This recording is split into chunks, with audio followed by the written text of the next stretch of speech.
Did you know that in Shakespeare's lifetime, people didn't just rent houses or even horses, but they could actually rent their clothes? And not just ordinary clothes either. You could rent silk gowns, velvet doublets, jeweled outfits that made you look like nobility for a day.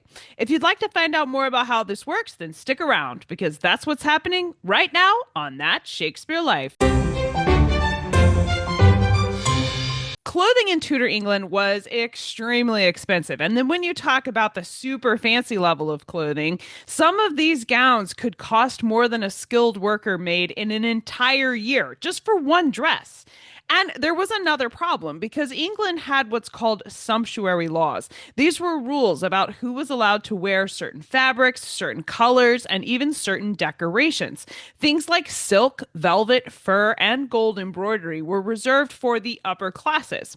So if you were a merchant, an actor, or someone attending a large event where you needed to look fancy and you needed to look like you belonged in the room, then you had a conflict going on. And this is when people would rent outfits for the occasion. Here's how it worked. Clothing dealers in London would rent out expensive garments for special occasions. You could wear luxurious clothing to a wedding, a celebration, or especially to a court appearance where you really wanted to look the part, right? Even if you couldn't afford to own these clothing items, you were expected to show up wearing this kind of outfit, and renting the outfit was a good way to do that. And actors would do this too. In fact, costumes were used by Shakespeare's company, and those costumes themselves were some of the most valuable items the playing company had in its inventory. Records like those from Philip Henslow's diary, a theater manager in Shakespeare's London, show incredibly expensive garments in those inventories, and many of them were worth far more than the actual scripts the garments were intended to help display.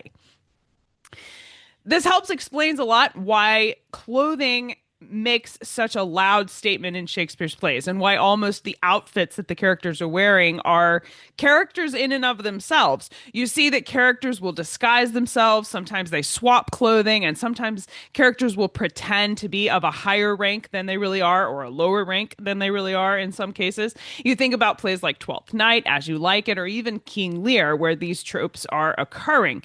And that's a reflection not only of the costume making the character, but in Shakespeare's world, changing your clothes really could change how people treated you. You could be seen as one thing or another simply by which materials you were choosing to put on your clothing. And it created a little bit of duplicity in the world because sometimes you could put on garments to go to a court appearance, for example, and they weren't actually your clothing. So I imagine that did create something of an existential crisis for someone like Shakespeare that's having to think through who's who again and how do I make them do what on stage?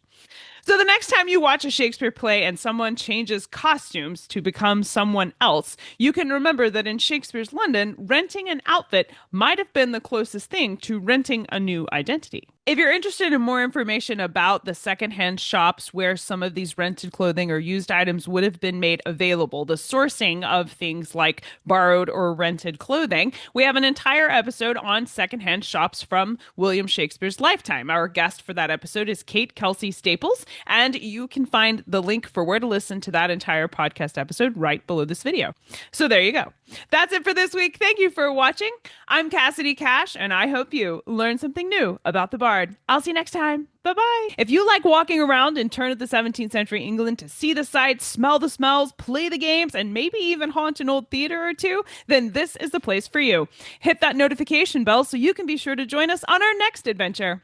I'll see you in the next episode.